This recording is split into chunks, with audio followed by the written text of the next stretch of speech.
without further ado, let me just, oh, what's going on here? Without further ado, it's over to Beth. Yeah. I'll say enough. Thank you very much indeed. Thank you. Let me leave you that. Right, that's good. Okay, well, thanks for joining. I don't want to scare you today, but I probably will, but who cares? So I think this is a good starting point here. Basically, you should never regret anything in your life. Okay? I hate to say it, but we all have terrible things and bad things that go wrong, but they're experience. Okay, so if this lecture goes badly, it's an experience, and you've shared it with me. So it's not the easiest lecture to give because I'm looking 10 years to the future and so on, and we all have our viewpoints. So if it goes badly, then it's an experience for everybody online. But if it's good, it's wonderful. Okay, we have shared an event. Education is one of the best things that you can do in your life, and you should never stop learning. And the great thing with cybersecurity is that you don't saturate your learning ever.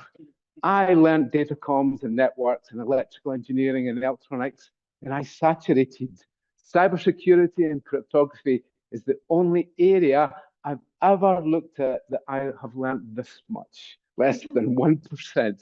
And that is wonderful. Every single day, I learn something new, and I learn something that gets me even more hooked into this area. So if it's bad, it's an experience. So I'm going to go and do a little bit of crypto, and I'll give you an introduction to quantum computers and the biggest risk, which is related to post-quantum cryptography. Okay, right. I did stand up in the Edinburgh Conference Centre in 2019 before COVID, and I stood with an anonymous mask for 5 minutes, and the audience just didn't understand what was going on. And in my backdrop, I've used Kraftwerk.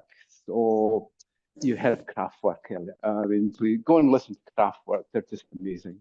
And I played Metropolis, which was this vision of the future that was recorded 100 years ago. Please watch it. It's amazing.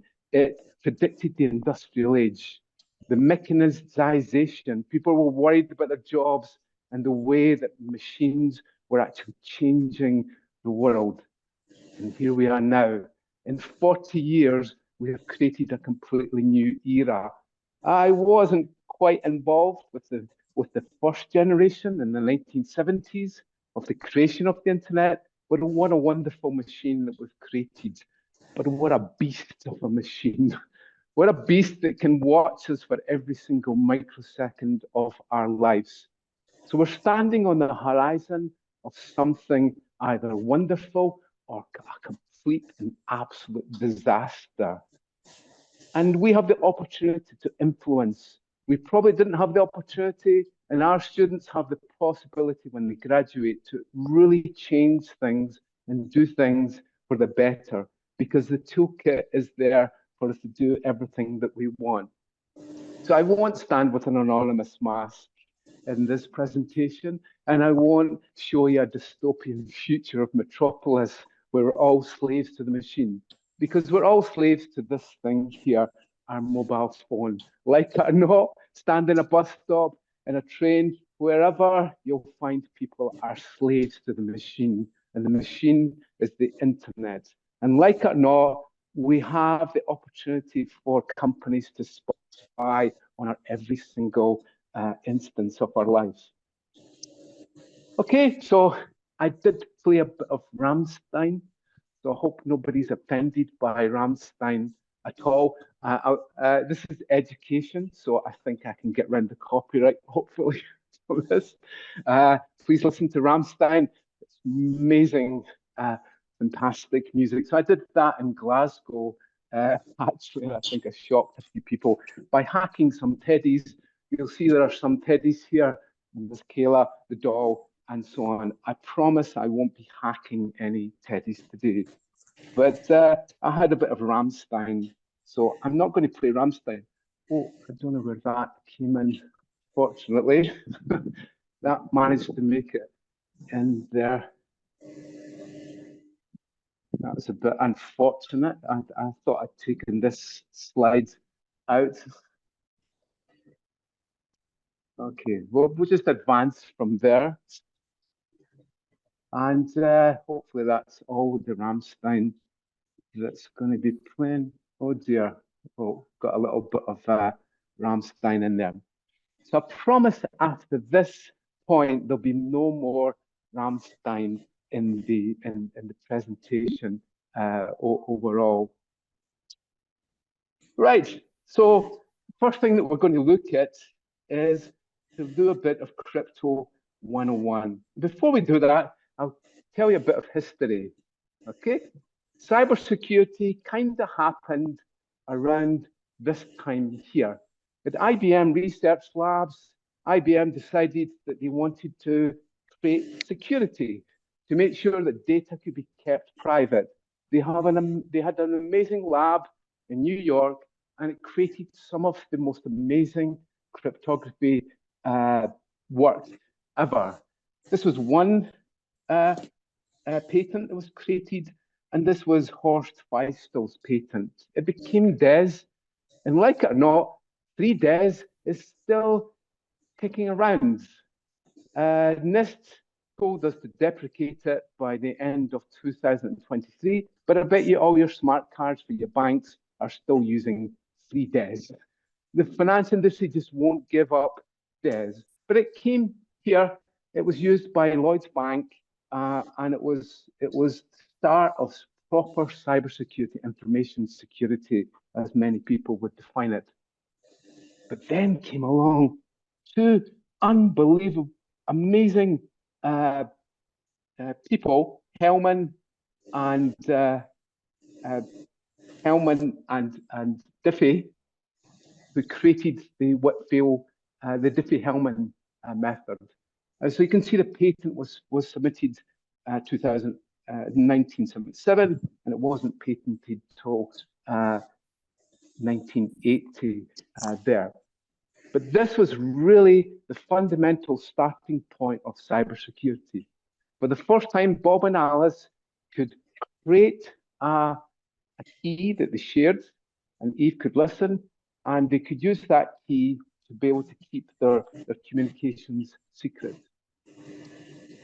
And then Hellman advanced on with his student, Ralph Merkle, the boy child, the boy genius, and started to say that maybe there's the opportunity for this amazing thing called public key encryption, where I can now have one public key and have an associated private key. One can encrypt and the other can decrypt. And it was in that patent that they outlined the opportunity to actually do that. And then Ralph Merkle had thought this up even before the rest of them and submitted it as an undergraduate coursework to his professor. And the professor said, no, that's not very good.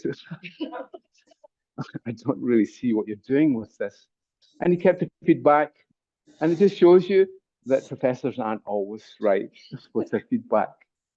And he created the Merkle tree. When people talk about blockchain, that's all I see, the Merkle tree. To be able to create hashes and then to hash them up to be able to get a public key from there. An amazing step forward. And we're now using this to be able to prove private keys and so on. And this is the root of trust. Unfortunately, we created PKI, the public key infrastructure, and it's flawed. It's not very good, but it's worked for 30 or 40 years. But this type of approach is a much better approach. And then it happened. Revest, Shamir, and Edelman created RSA, the first method that allowed us to use a trapdoor, a public key encryption method, where we could encrypt with one key and decrypt with the other associated key. And we're still using it. After all those years, every time you connect to the internet, to a website, thank RSA that you're not connecting to a bad website, because most of the time it's RSA that's proving the identity of the website that we're connecting to. Before then, it was the Wild West. It was crazy times. You could set up any website that you wanted. And companies would say, we don't need HTTPS. We only need it when you're putting your credit card in. And I used to see council and government sites that all would happen is that you get HTTP for a small part of the site. See, but surely the user needs to know what they're connecting to here. Luckily, one company changed that. That company was Netscape, yeah, but changed the HTTP. It was Google. Google had the power with Chrome to say, like it or not, we're going to deprecate you from the internet searches if you don't move over to HTTPS. So in that paper, the RSA paper, we see the first time of explanation ciphers, and it's still there. The mod n, the mod of a piece, prime number in there, and isn't it wonderful? And then now Koblitz, I've spoke to Niall, and he's a really nice guy, and he's still working as a professor in Washington, University of Washington. He came up with a crazy idea of elliptic curves, which mathematicians had played about with for years. And he said, why don't we use it for cryptography? He wasn't the only one. Someone else actually did it. And it kind of drifted for many years. And Satoshi Nakamoto decided, yeah, that's what we need for our cryptocurrency. Let's adopt elliptic curve. And now it's everywhere in everything that we're doing. And then, not Lenny Kravitz, but David Kravitz created DSA. And who did he assign it to? Good on him, the US state. Rather than making lots of money, such as through RSA patents and so on, they've created a company, and MIT were very strict in the patents to get license fees and so on. Kravitz said, it's for everybody. I'm patenting it just to make sure that nobody gets in there and patents it and makes lots of money. I'll patent DSA. And that plus that equals ECDSA. It's horrible, but it's the standard part of most of our digital signatures that we use in blockchain. So that's a bit of history, but what I'd like to do first is to introduce you to the team. It was Bruce Snyer who came, it was Ravesh, Shamir, and Edelman who came up with A and B, and Bob and Alice, and then Bruce Snyer filled in the edges. We have Mallory, who's the active adversary, Eve, who's the passive one, Victor, who's the verifier, Peggy is the prover, and so on. And this is what we tell stories around. But just think of them as A, B, C, D, and E. Put your own names on them. They can be anyone that you actually want. Okay, so take you back to your cybersecurity learning. This is what we represent. This is our world. We live in this space, and computers live in this space. They work on bits and binary and bytes of data. So we've got to represent them in some way. So it's either hex or base 64 is the two ways that us humans can actually interpret what computers are saying. Oh, good, thanks for getting an agreement there. Okay, so if you remember, we take 4 bits at a time for hexadecimal, 6 bits at a time for base 64. If you look at any forensics documents, you'll find there's base 64 or hex under there. The core skill of a cybersecurity analyst is to have X-ray eyes, to be able to see patterns, be able to convert from one form into the other. So the first cryptographic method that we have is the one-way hash function. We need a fingerprint, and we take a hash, 128 bits for MD5, 106 bits, 60 bits for SHA-1, 256 bits for SHA-256, and so on. The next, the biggest problem though, is that this is easily crackable these days. So MD5 is finished and should never be seen. You can take 3 images, And within a minute, you can create the same hash for both those three images. It's been proven with Hashcat. MD5 is history. SHA-1 is on the naughty step. Google showed that it's possible to take a PDF document with a signature and with all the power of Google, after 18 months, finally be able to create the same signature. So it's the naughty step. It will get cracked. It's still okay, but we need to get rid of it. So this is the safe region here, SHA-256, Blake, and so on.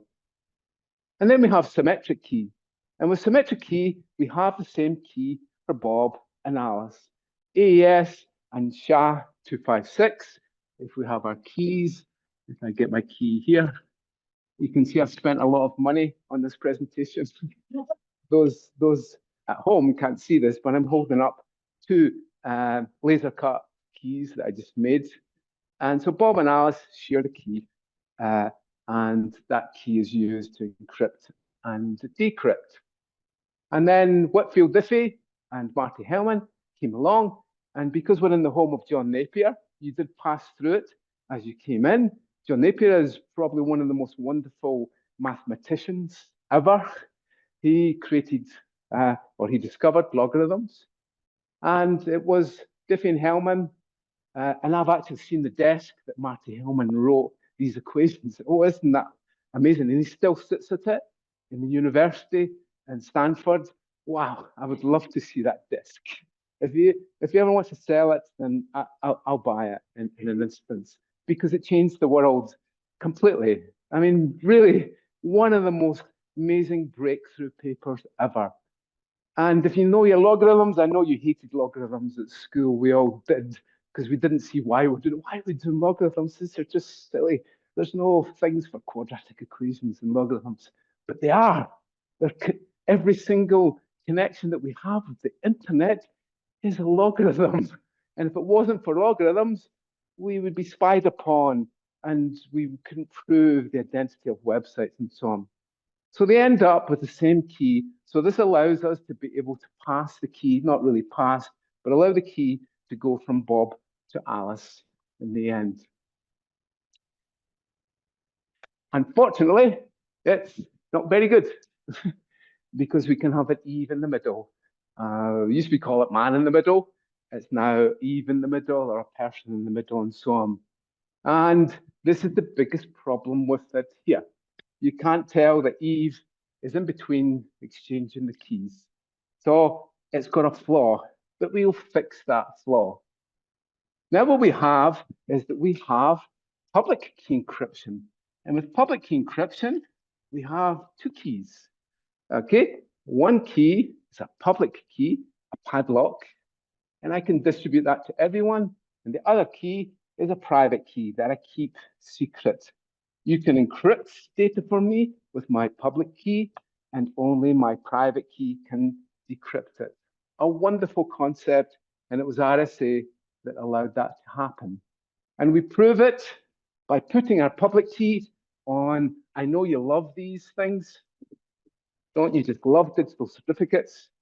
We create a digital certificate and we put a public key on there. Nobody understands these. Not even Microsoft, who took the Azure cloud down for one day because someone forgot to replace the certificate on Azure. Okay, it's a bit of a problem. We all hate them and we don't know what they do, but they saved the internet. And it's on these public key, these certificates that we allow Trent to sign for the public key to make sure we can prove that. But we can use public key encryption even better. We can take Bob's private key and sign a message, a hash of the message, and then Bob's public key is then used to prove the validity of the signature. And this is where the real power of digital signatures come in. And it's the reason that we can prove the websites that we connect to. So this is roughly what happens. There's a lot going on in there, but basically Trent signs for Alice's, signs for Bob's public key. with his private key, Trent as a trusted entity, and creates an X509 certificate. Alice has Bob's public key on her machine and checks the certificate and checks out that Bob's public key is fine. That is PKI. That is cybersecurity. That is the fundamental building block of cybersecurity, full stop. PKI, but it's kind of flawed. If you're interested, this is how the maths all work. We use elliptic curves now. We don't use discrete logs because they're a bit big for the keys. So this is how ECDSA actually works in there. Okay, we've got a problem. Gordon Moore, who created which company? Intel, defined this law that says every 18 months or so we double the number of transistors or computing power. And it works. It's correct. And we've kept making these transistors smaller and smaller and smaller. When I worked on integrated circuits, I talked about microns, a millionth of a millimeter. That's history. We talk about nanometers. This factory here makes most of the chips that you use in your iPhone and your mobile smartphone. And they're creating transistors less than 10 nanometers. And they hope to take it down to 4 nanometers. That's about 10 atoms. What? I can't even think more than that yet. Can't even think that size. But where do you go after that? You just make them invisible. They don't exist anymore. So we've hit the limit of silicon, and we really can't go any further. So the future may be towards quantum. And I'm not a physicist, and please don't ask me any questions related to physics, please. I'm interested in physics, but this is magical pixie dust. And basically you have a qubit, and it spins in certain directions and so on. You can change the directions, and you can create multiple paths for your waves as you have with optical. And you can do lots of things in parallel. And all our gates that we have before are ands and ors and exclusive ors become optical gates. Now we can change the polarity of it. We can flip bit state and so on. So in quantum theory, we actually start to be creating these qubit gates. And this is strange, weird science. Please don't ask me about this.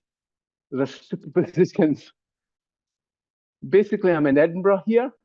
Sorry about this head here. Don't know who that was. And this is me in Glasgow. And superposition phase, I exist in both places at the same time. Now, your brains are going to explode in a little minute. And it's only when you make a sample or you measure can you actually tell which state. You've all seen Schrodinger's cat and that thing too. This is where it gets really science fiction now. You've watched Star Trek where they beam people up and down like that, and you can be in different places on the planet, so on. This is where this type of theory would kick in. And it was Peter Shor that actually showed how to crack discrete logarithms, because elliptic curves and discrete logs can be cracked using quantum theory. So it's finished. RSA is finished. Elliptic curve is finished. Discrete logs are finished. Every single existing public key method is gone. Luckily, we can't build enough of these qubits to make it work at scale, luckily. But what about symmetric key encryption? Is that safe? And our hashing methods? Well, Grover said, I can build a big table of 2 to the power of 128 different keys, and I can try them all at the same time. So your keys are history. But 256? No, That's too difficult. I mean, that is so much larger to build that. So Grosvenor said that 128-bit AES, symmetric key, 128-bit hashing, which is already should be history anyway, is gone. But 256-bit hashing and symmetric key are okay.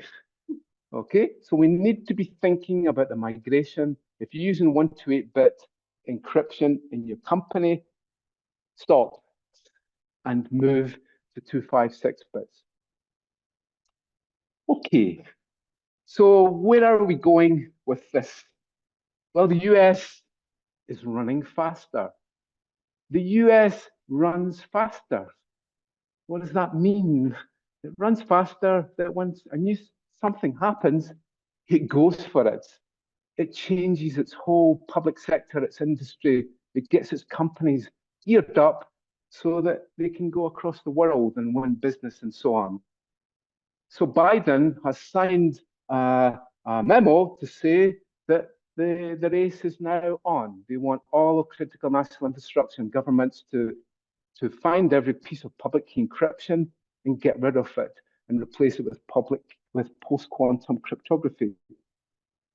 So they're looking at all of the areas and have signed a directive to make sure that NIST, the NSA, and CISA are working together to look and find every single element, which means the banks will do it, which will mean the energy supply and all the healthcare and so on, the critical national infrastructure will now migrate their existing public key methods towards post-quantum cryptography.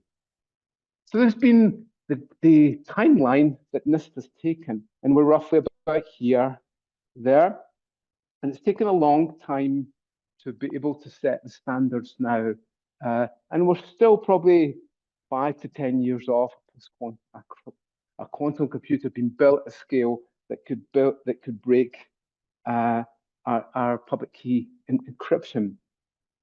Okay, so there's the encryption that we've got, and the three methods that we'll be able to crack are RSA, LGAML, which is a discrete log method, and elliptic curve cryptography.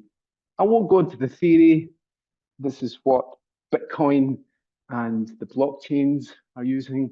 There's a point on the elliptic curve. You take a private key, you multiply that private key by the base point, and you get another point magically on the curve, and that's your public key. Amazing, fantastic. We use it for digital signatures. And these are the main methods that we're looking to crack when it comes to elliptic curve techniques. So how does Shor's method actually work? Well, what we do is that we have two waves that set off together, and these are the prime numbers which make up what's called the modulus. When you multiply two prime numbers together, you get a modulus. The modulus is difficult to crack.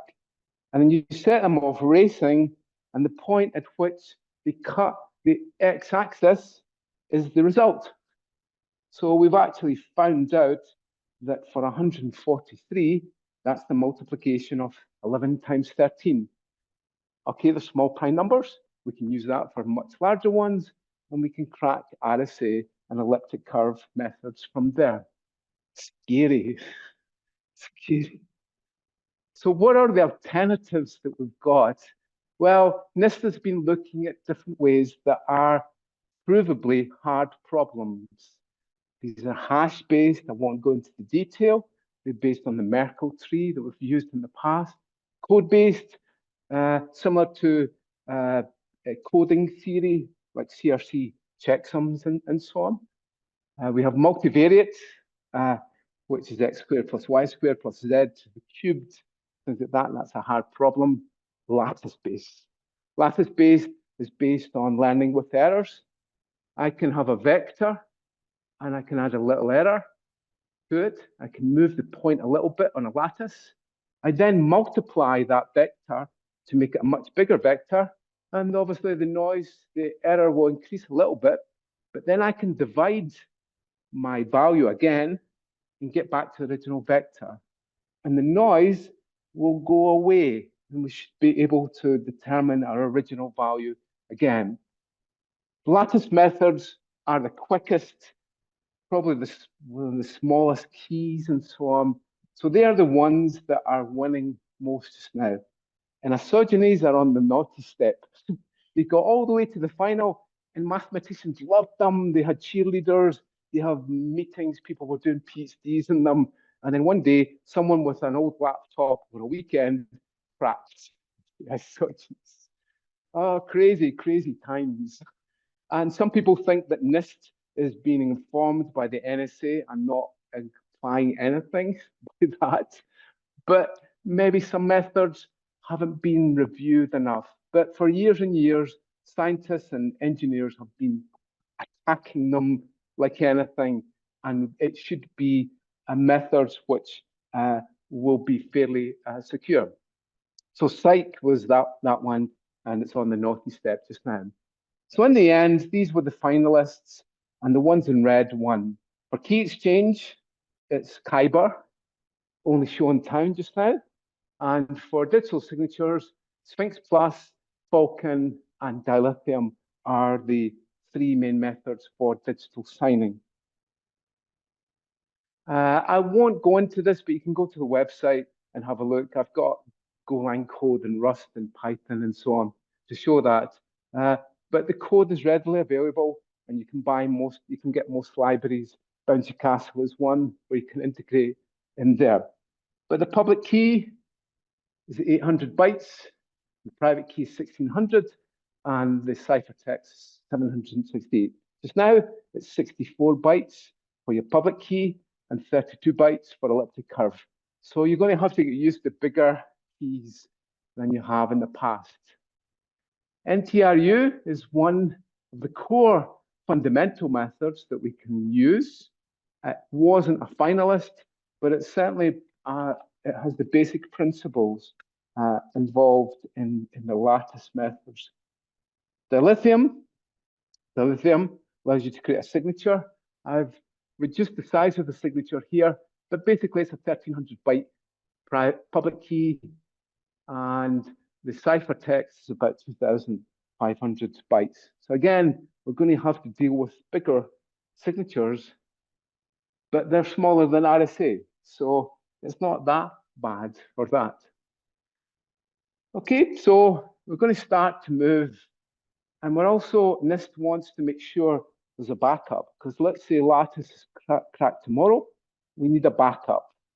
And the backup for key exchange is they're now looking again at Byte, Macalise, HQC, and Psych. I don't know.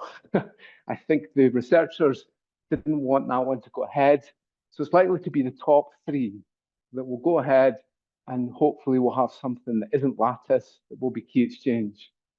And then there's a new competition opened up for digital signatures. Lattice, they don't really want too many Lattice, but there's quite a few new ones that are being standardized. But the one that wins most is multivariant. We've got code-based ones there, MPC in the head. I won't go into that. Symmetric key and good old isogenies has only one entry.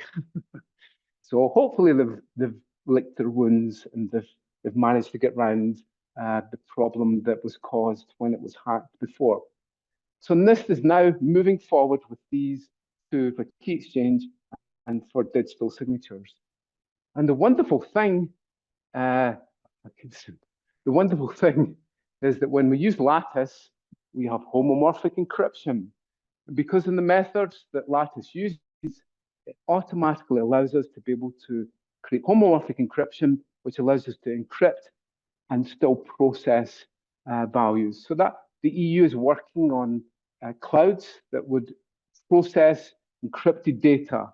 And with Lattice, if we adopt it, then we'll open up a new area of homomorphic encryption. Okay, so here are some of the details. This is a speed test. You can see that Kyber was really fast, and it goes right the way down there. Macalise is absolutely terrible when it comes to key generation, really slow. But when it comes to the encapsulation. It's an encapsulation method that we use now. In decapsulation, it's actually okay. So if we can get around this problem here and have long-term keys, then Macalise is a tortoise. It's slow, but we know it's secure. It's been around for decades almost, and it could be a good solid method that doesn't have the problems that lattice could bring with us. Okay, and then in terms of key sizes, there's Kyber here. It's about 800 bytes for a public key, 768 for the cipher, and 1600 bytes for the private key. So not too bad. Performance too is pretty good compared with our existing methods. When it comes to signatures, we've got to look down here. And again, is good in every area. It's good for key generation, for signing it, and so on. But there are some ones here that are really disastrous for performance. Sphinx Plus is big, massive keys and difficult performance, but we know it works well. Okay, so there's been lots of evaluation done on these methods. What's likely to happen is we'll end up with our existing key exchange and Kyber in the same place. So our key exchanges in the future are likely to be both post-quantum and also elliptic curve. And eventually the elliptic curve one will get dropped from there. Same with signatures. We'll probably be signing with our old public key, but we'll be adding our post-quantum public key. Okay, so there's a league table, roughly, of the key sizes and so on. Our existing keys are here. Okay, so there's our key sizes for elliptic curve, 64, 32. So we're going to have to increase these quite a lot. Okay, so there's really what happens with our system just now. We're using elliptic curve key exchange, and we're also using a digital signing to prove the website. So we'll have to migrate away from these methods towards a post-quantum cryptography method. So if we look at key exchange, 64 bytes for elliptic curve, added on with a Kyber of 864 is fine. 1500 bytes is the size of a data frame, roughly. So we won't have any overhead if we add on Kyber. And Google and Chrome is already have got betas of that. So it's likely that we'll be supporting that quite soon. When it comes to signatures, it's not too bad. The lithium would need 2 packets. Sphinx Plus would need 12 packets. Macalise, crazy amount of packets. Just wouldn't start there. So it's not too bad, but this is Sphinx Plus probably too much, and the lithium is probably just enough there. Okay, so what's the good side of quantum computers? Well, we can start to look at new ways of processing. In AWS and in Azure, you can go online now and you can access a real quantum computer for free most of the time. I advise you to go and have a look because obviously they're pushing these methods. So basically, we convert our existing approaches to machine learning towards a quantum approach here. So rather than using our normal clustering and MPL and so on, we build it with quantum circuits. And we can either use a simulator to simulate that, or if we're very lucky, we can afford that, we can use a real quantum computer. So in cybersecurity, these are the 4 areas. And obviously, things like denial of service and CAPTCHA. So CAPTCHA is finished with a quantum computer because it can try every single version of the CAPTCHA and crack it there. So if you went online now, this is AWS, and Lucy is one of the ones here. She's only got 8 qubits, which you could probably factorize 99 or something like that. But you can use a real quantum computer if you want, or you can use a simulated one and they go up to more qubits from there. Okay, so you can go online and you can actually use your quantum machine. We've just published a paper in Nature which uses a quantum machine learning to do botnet detection, to where it generates random domains. We've used quantum machine learning to be able to detect that better than our existing methods. So the opportunities are there to start to use quantum machine learning. Okay, so some of the things is we're coming to the end of Moore's law. Our existing public key methods are going. We need to start a migration soon. We have useful applications, and for highly sensitive data, we need to start the migration. Right. So this will probably be a disaster. Okay, I hope you're good singers. Are you okay singing? Have you had enough drinks? No. You're all going to sing, are you? You all know Delilah. You know Delilah? Delilah? Yeah, my. I know Tom Jones isn't allowed to sing it anymore because of problems with it. Oops.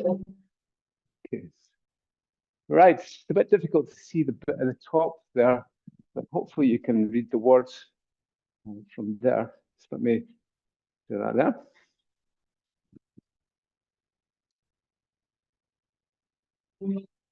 Okay, are we going to sing? Yeah? Wait, now, wait.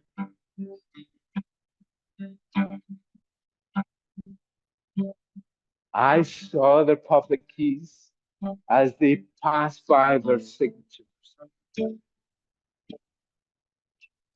I saw them signing with love in their eyes.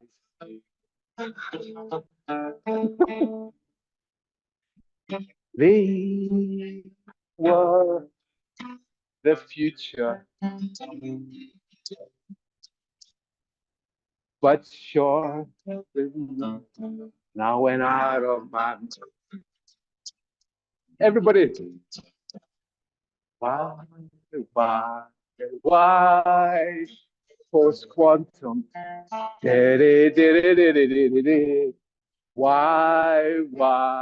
why, post quantum, I could see that RSA was no good for me. Forgive me, elliptic, I just couldn't take any more. That break of day when RSA passed away, sure was waiting. I raised the waves and measured them carefully. I see stood there laughing. I felt the private key in my hand, and it laughed no more. Why, post quantum?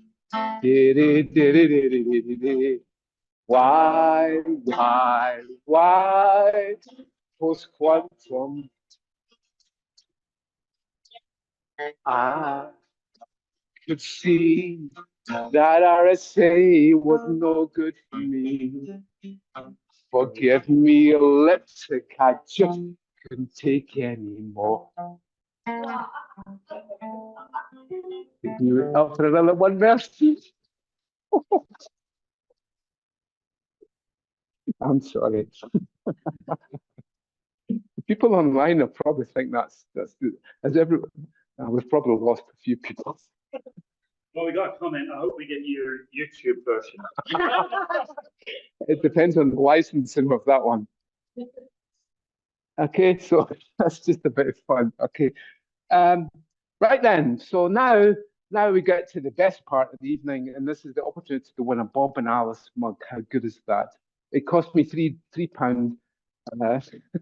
but the very prized mug. So those online can join too, but we're going to go to Menti test and we'll see who's going to win. Unfortunately, probably the one, I'll give away 2 mugs. One, the best in the audience here, and then the best online gets a mug, but you have to pay posting packaging. Hopefully the BCS will pay that for us. Yes, that's okay. Okay, so could you just join now? Hopefully we've got time to do this. Just let me open up this. And if you've been listening, then I'll just get that to go here. And just let me just admit there. And just let me get present. Sorry, I've lost my presentation there. Is that appearing for you? Not quite yet. Yes. Okay, there's the code. There's a code at the top there.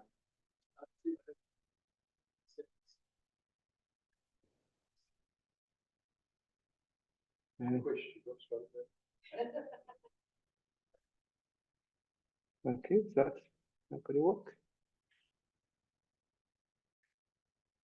So I just don't understand why I'm not getting the screen coming up. Just let me try that again. And let me present. See if we can get that to work there. Maybe this one. Oh, that's better.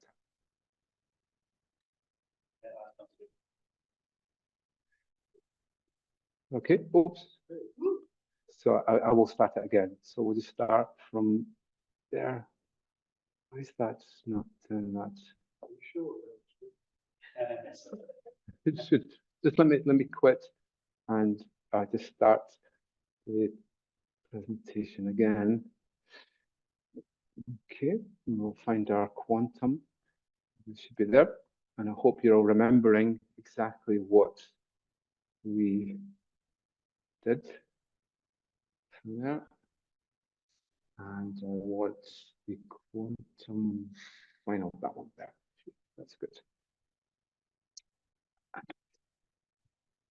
So just let me see if I can reset the results.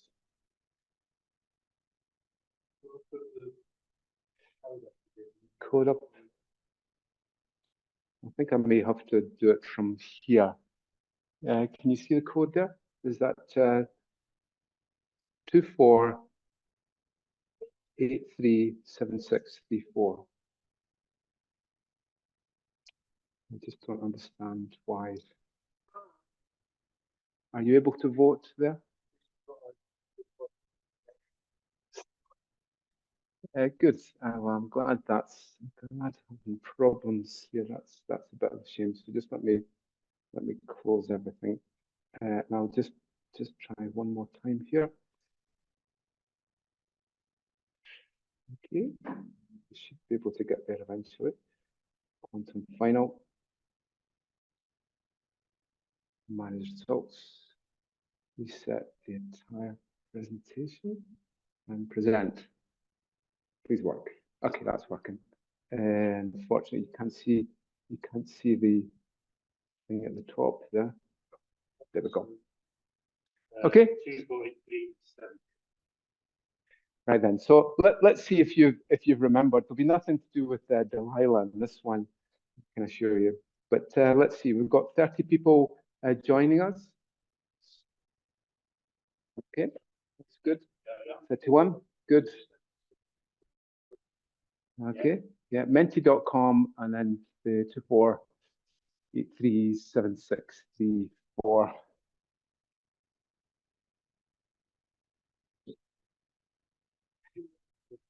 You getting there? Everybody connected? Yeah, good. Okay, good. Right.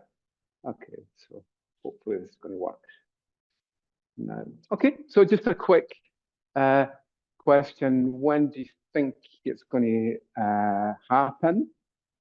Okay, so that seems, we've got a tent, we've got cynical, few cynical people. Oh dear, well, that's a bit worrying. We've got one person thinks it's going to happen in the next 3 years. It could. There's a lot of money going into this area. Whoever can do it will crack crypto, remember? 3 to 5 years seems quite popular too. That's a worry because obviously banks have got to keep our data secure for at least that time. Most of us are thinking 5 to 10 years. So not to worry too much, but certainly to start to be thinking ahead. Never, that's good. That's good. That's why you attended this class, because you think it's going to happen. But we've got a lot of people saying that. Okay, which industry is most at risk? Do you think? Oh, all of the above, probably. Who's at most risk? Finance, critical national infrastructure, finance, finance, finance, finance. If you're a bank, you need to be searching out your public key encryption now and deprecate it. There's no other way. You have billions of assets that are public key encryption. It needs to go quite soon. Plural education, oh, we don't care. It doesn't matter. You can crack our systems, it's okay. Oh, a little bit of healthcare because they're probably decades behind everyone else. So finance, critical national infrastructure, get your act together, and government, you need to start to move over. Okay, so now let's see if you've been listening to what we were outlining. We've got 61 people joining us, 63 and so on. So we're doing not too bad for that. Isn't this exciting? a Bob and Alice mug. I've also got a Bob and Alice pillow if anybody wants to sleep on Bob and no, that's not. We'll not go there. Okay, we've got 64 players registered. Two Swedish flags there, and we've got a Santa Claus. Get over it. It's past. And a unicorn. That's good. Okay, we've got 64. It's kind of dynamic. 65. Come on, not. We're losing people and gaining them. It's just. Oh, we've got another Santa Claus. That's good. Who's Santa's? Okay, everybody joins. Who wants to join? Good. Okay. Along with Bob and Alice, who's identified as an active adversary? Eve, Mallory, Peggy, Victor, or Sybil? Who's an active adversary? Who's the one that does damage and is going to break things and so on? Eve, Mallory, Peggy, Victor. Oh dear. Eve is a passive. She listens. She doesn't crack or do anything. Mallory, you've got to worry about. Peggy, Victor, where did you get that one from? They're nice people. Okay, we've got someone with a full name here. Tim D. Williamson. That's good. Yeah, I should have said you can use your pseudonym, and we can't identify you, but so we've got Tim and Elsa were the two top. Anybody here? Agent X9. Sounds good. Brad, Yagmar, Dave M.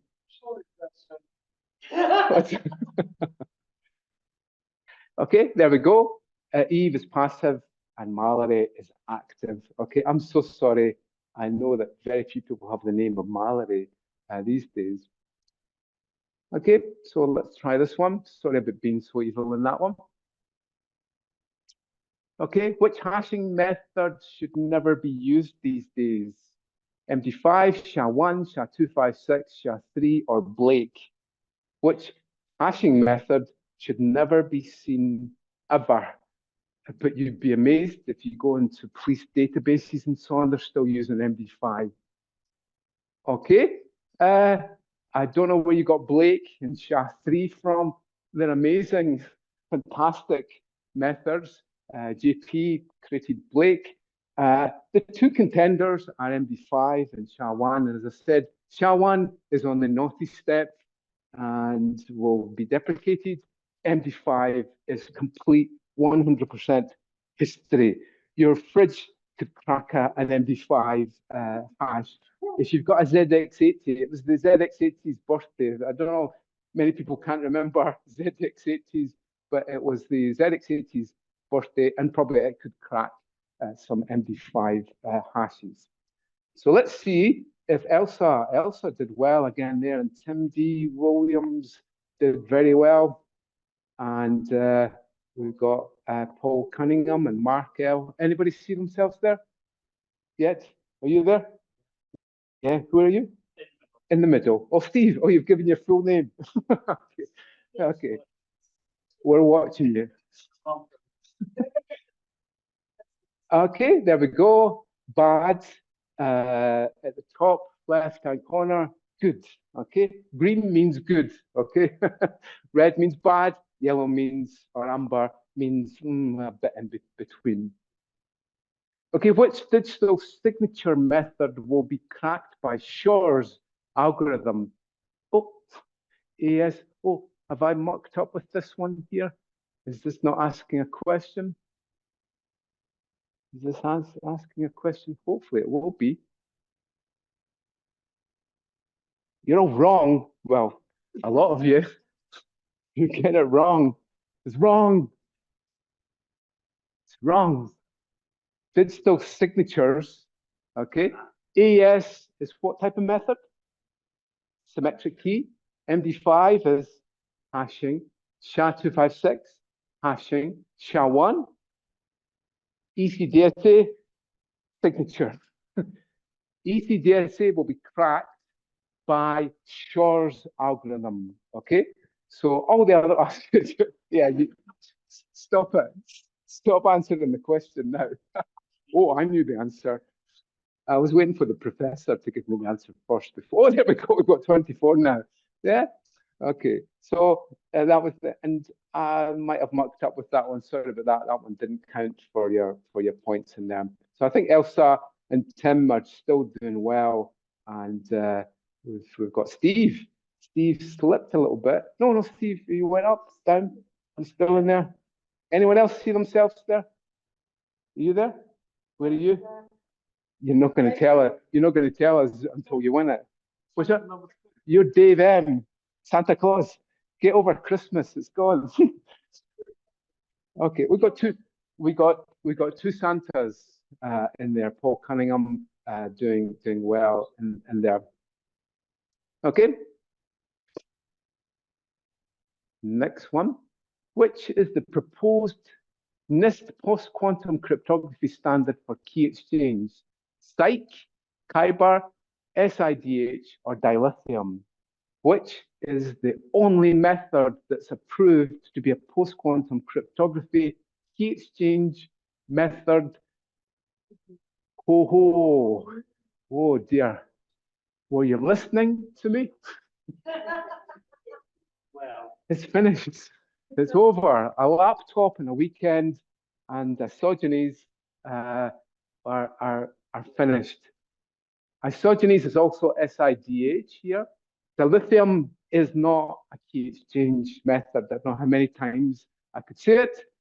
Kyber is the only show in town when it comes to key exchange. So did you get this one? No, you got that one. Good. Oh, you're Masa welder. You're Masa welder. No, don't think so, but could be. Mark L in there. Steve is in there in third place. Well done, Steve. And Tim went back a little bit. Matt is doing well. See, the good thing is that I can actually change people's pseudonym. There it goes. We've now got two Elsas, unfortunately. Okay, so general encryption for secure sites, Crystal Kyber is the only algorithm for post-quantum key encryption. Okay, still lots of chance to make it up, so don't worry. Which is not a method that's been standardized for post-quantum cryptography digital signatures. Dilithium, Sphinx Plus, Falcon, or SIDH. Which of those is not a standard that's been developed by NIST? Already they've published the standard, still needs some work. Whoa, quite a variation. What talk were you listening to? Dilithium, play back the lecture, you'll find dilithium was mentioned many times as probably the fastest and the best. Sphinx Plus is much bigger for signatures. For the performance, it's weaker, but it's still a method that's been approved. Falcon is another one. So it's SIDH, which is an isogeny method. Did you get that one right? That's great. So you could be heading for the top here. Oh yeah, that's it. We got. Okay. Whoa. You gave me $10, did you? To give you all the answers. Yeah, I'll be looking for that at the end of it. Paul Cunningham doing well there. Matt's on the move actually. And what happened? The last two, you were dozing at that point in the lecture. Okay, it's still quite close. So everybody's still got a chance in there. For digital signatures, the three main methods are dilithium, Falcon, and Sphinx Plus is the three methods that you should be using for your digital signature methods. Okay, so let's see the next one. For Grosvenor's algorithm, which of the following is likely to be unsafe for post-quantum cryptography? 128-bit AES, SHA-256, 256 AES, or SHA-3? For Grosvenor's algorithm, not Shor's, but Grosvenor's. Okay. Ooh. Okay. So 256-bit is safe, safe, safe. Okay, these are all safe. And most of you were listening to me. 128-bit is gone. It's finished. It needs to be deprecated quite soon. Steve, you're a bit slower. Matt is on the move. Matt is really moving now. And Dragon Stoimanowski is doing well there. Agent 9 was the X9 was the fastest there. You go. Okay, you ready, Steve?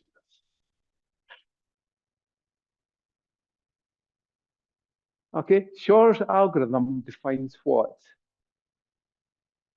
RSA private key can be discovered, AES symmetric key can be discovered, a hash can be reversed, or an ECC public key can be discovered.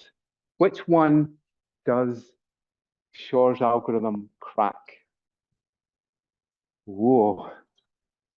All the other ones are safe, and it's only the RSA private key that we have problems with. So Steve, oh dear. So we've got Montana, Ewan, Dawn, and still Steve is top there, but Dave M is on the move there. Anybody else see themselves there in that list? Not yet, no. Okay, just a few more questions to go. I think these are more general knowledge questions. Oh, which is the name of the 8-qubit universal gate superconducting quantum computer from Oxford? I did show it, and I think I might have said it. Mabel, Lucy, Jane, or Arthur? What's the name of the quantum? You were listening. I don't know where you got Mabel from, or Jane, or Arthur. It was Lucy is the Oxford quantum computer. Okay, so let's see how we're getting on here. This next one. Where's GCHQ based? Bristol, Cheltenham, London, Manchester, or Bletchley Park? Okay, where's GCHQ based? Cheltenham, yes. Bristol, quite close. London? Have you seen a donut in London anywhere? Manchester? Bletchley Park, yeah, I see where you're getting that one from. At one time, yeah, that was the home of GCHQ or Secret Communications, but it's in Cheltenham. If you ever get a chance to visit, please do so. It's an amazing, fantastic place to visit, if you get in, of course. Okay, I think these are just general knowledge ones at the end. What was the name of the ransomware that hit the NHS recently? Was it WannaBurger, WannaCry, WannaWeep, WannaTear, or WannaRest? WannaBurger, WannaCry. It nearly brought down the NHS. Luckily, I had a back door that we could disable it. Who said WannaBurger? Are you hungry? Are you hungry? WannaTear sounds really sad from there, but it was want to cry. Nearly brought down the NHS. Next time they'll probably do it right and really bring down the NHS. So we need to worry.